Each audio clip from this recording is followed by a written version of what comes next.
Hello everyone. This week I wanted to talk about confidentiality. This is something that I'm constantly dealing with in this position as the DSS liaison. At DSS, they're bound by confidentiality regulations, but they're not nearly as stringent as either HIPAA or CFR 42 laws, which is what the agency I'm placed with are covered by because they're a substance treatment provider. And so they're covered by the CFR 42 laws, which are much more stringent than even HIPAA laws. They were first implemented in the 70s when substance abuse treatment centers were first starting to crop up a lot of places, and they felt like that substance abuse was an issue that needed or deserved confidentiality. And so the laws are very specific.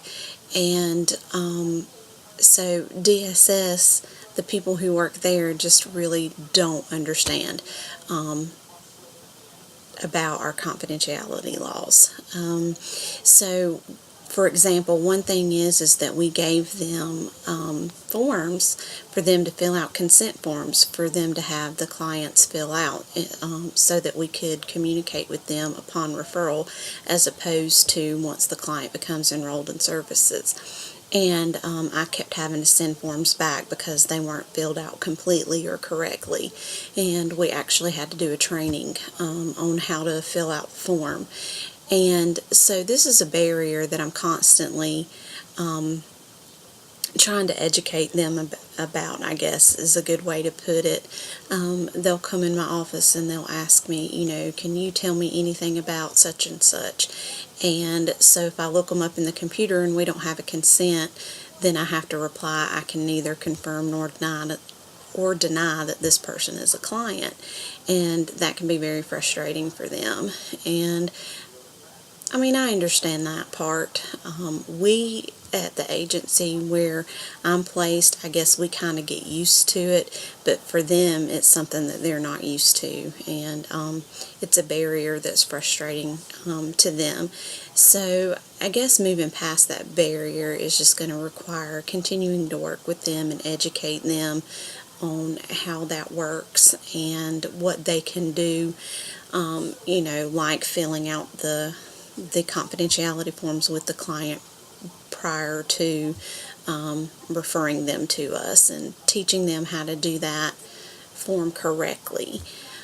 I'm trying to think of a specific example. Recently,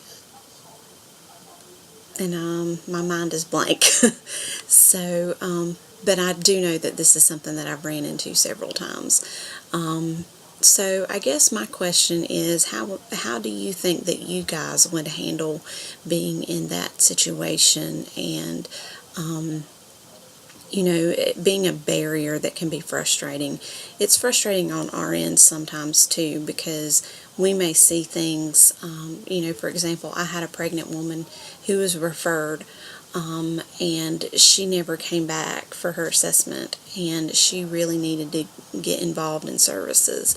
And so I was unable to tell the caseworker, this person didn't show. If you get in touch with them again, can you encourage her to come back for her assessment, because she really needs to be in services.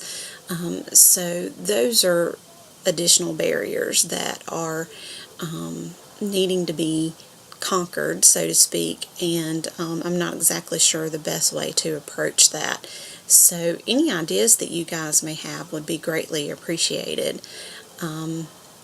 It appears that I'm going to be finished a little bit early this time, but I went over a little bit last time. So I appreciate you guys listening to me, and I look forward to hearing your feedback. Thanks.